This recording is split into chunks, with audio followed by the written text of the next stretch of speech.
NIH, HHS emails. These are government emails, Senator, as you well know. These aren't private doctors, they're not our dentists. These are public officials paid for by taxpayer dollars.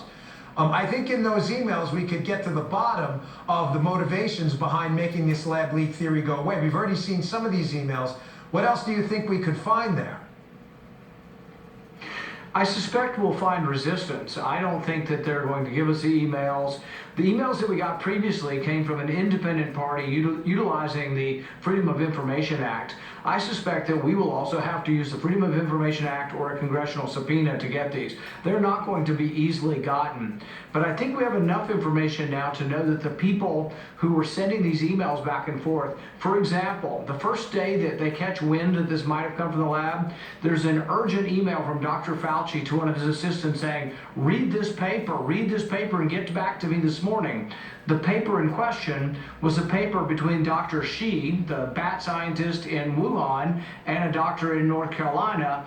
And it was one where the doctor in China that wrote the paper concluded at the end, we have had a gain in pathogenesis, which means we have had a gain in function or a gain in the danger of the virus that they developed. She admits it in her paper, and then she lists Dr. Fauci and the NIH as a key funder of her paper, and yet to this day, Dr. Fauci says we have never funded gain-of-function research. So something's amiss here, and he needs to be held accountable for not telling the truth to Congress.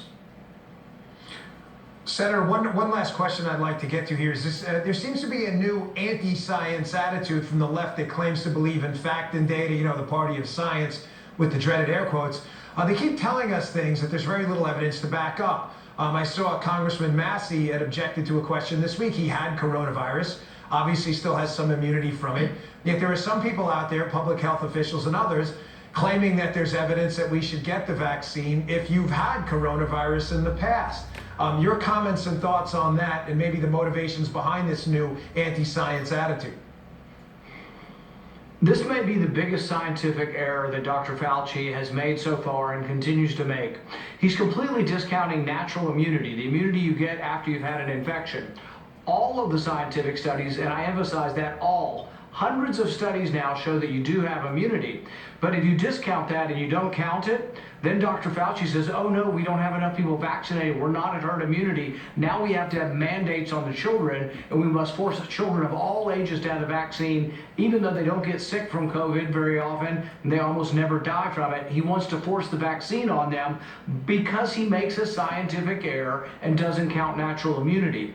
About 100 million Americans have had this disease, according to the estimates from the CDC. Over 200 million have been vaccinated. That's virtually our whole population. It's enough people to reach herd immunity, and every day if you look at the daily statistics, the daily incidence has gone down to nearly nothing. The deaths are going to zero. We are over this. We are at herd immunity, and so I don't think there's any reason to be forcing our children to be vaccinated, but it all comes from Dr. Fauci ignoring the science that you get natural immunity after you've had an infection.